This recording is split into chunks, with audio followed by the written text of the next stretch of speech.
Welcome back to the channel, and if you're new here, it's great to have you.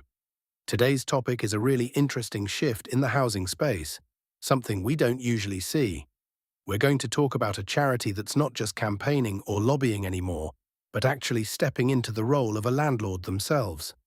Now that's quite a big move, because normally when we think about housing charities, names like Shelter or Generation Rent, they're often focused on influencing policy, raising awareness, and pushing governments to introduce new laws that they believe will improve conditions for tenants. And to be fair, those intentions are usually positive. The aim is to make renting fairer, safer, and more accessible. But what's different here is that this particular charity is saying, instead of just talking about change, why don't we actually try to be part of the solution directly? They're essentially saying, let's step into the market and see if we can run housing as a not-for-profit landlord. And honestly, that's something I think deserves attention, because rather than only applying pressure from the outside, they're choosing to experience the system from within, and that could lead to a much deeper understanding of how things actually work in practice. Now, before we go further, if you enjoy content around housing, property trends, and market insights, make sure you're subscribed to the channel. Also, if you find this video helpful, a quick like really does make a difference in helping more people see it. Alright, let's get into it. So first, let's talk about the current situation. Over the past few years, we've seen a lot of policy changes in the rental market.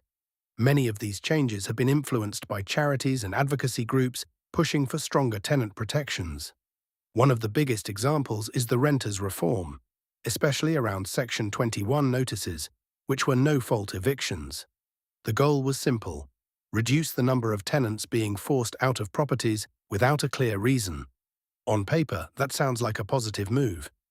But what we're seeing in reality is a bit more complicated.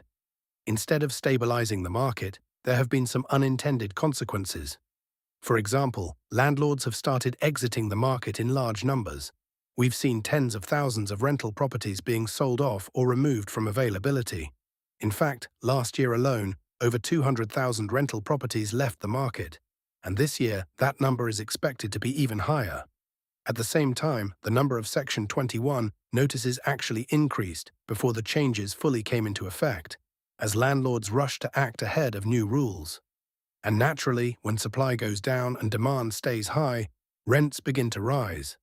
So ironically, while the intention was to improve conditions for tenants, the outcome in some cases has made things more difficult, especially when it comes to affordability and availability. Now, alongside all of this, we've also seen ongoing campaigns for things like rent controls.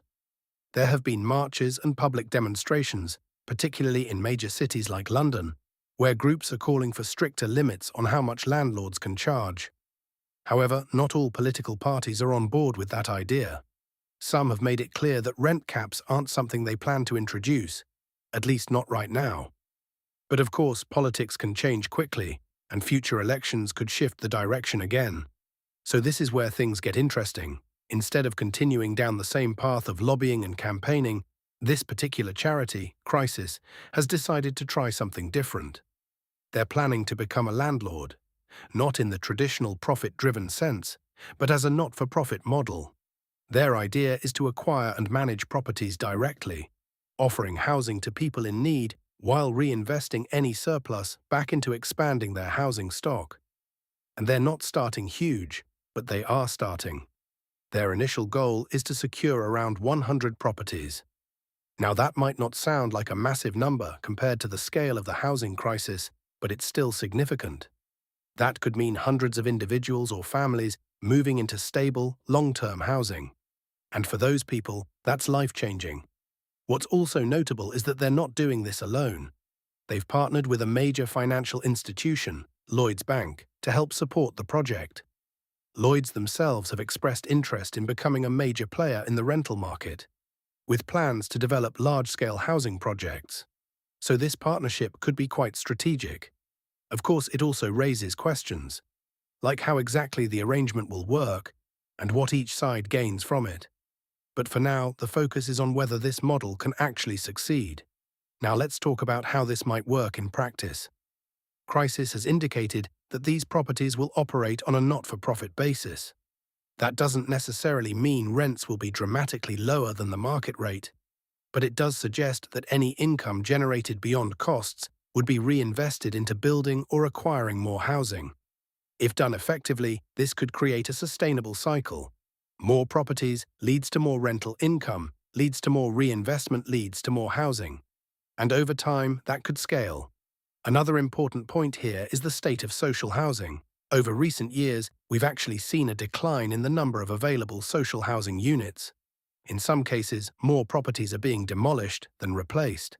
Thousands of homes have been removed, while fewer new ones have been built to take their place. At the same time, waiting lists continue to grow, and in certain areas, people are waiting decades for housing. That's clearly not sustainable, so initiatives like this, where new housing is actively being created, could help fill part of that gap. In terms of location, crisis is starting in two areas. First, London, which isn't surprising given the scale of homelessness and housing demand there. And second, Newcastle, representing a different part of the country with its own housing challenges. By starting in these two locations, they can test the model in different environments and see what works best. Now, stepping back for a moment, this approach raises a bigger question. Should more charities be doing this? Instead of focusing primarily on influencing laws, should they also be directly involved in providing solutions? Because if organizations with significant funding and public support began developing housing themselves, the impact could be substantial. It could also change the conversation. Rather than being seen as external critics of the system, they would become active participants, facing the same challenges as other landlords, understanding the same pressures, and hopefully contributing to practical improvements. At the same time, it's important to be realistic. Running housing, even on a not-for-profit basis, is complex. There are costs, regulations, maintenance issues, tenant relationships, and financial risks. So this won't be easy. But that's exactly why it's worth watching. Because if it works, it could open the door to a completely different way of addressing housing shortages. And if it doesn't, it will still provide valuable insights into what needs to change. So overall, this is a really interesting development. It's a shift from theory to practice, from advocacy to action. And while it's still early days, it's something that could have meaningful impact, at least for the people directly involved. Now I'd like to hear from you. Whether you're a tenant, a landlord, or just someone interested in housing, what do you think about this approach? Do you think charities should be more hands-on like this? Or do you believe their role should remain focused on influencing policy? Drop your thoughts in the comments. I always read through them, and it's great to see different perspectives. And before you head off, don't forget to like the video if you found it useful. It really does help the channel grow. Also, feel free to check out the other videos on the channel for more discussions around housing, property, and market trends. Thanks for watching, and I'll see you in the next one.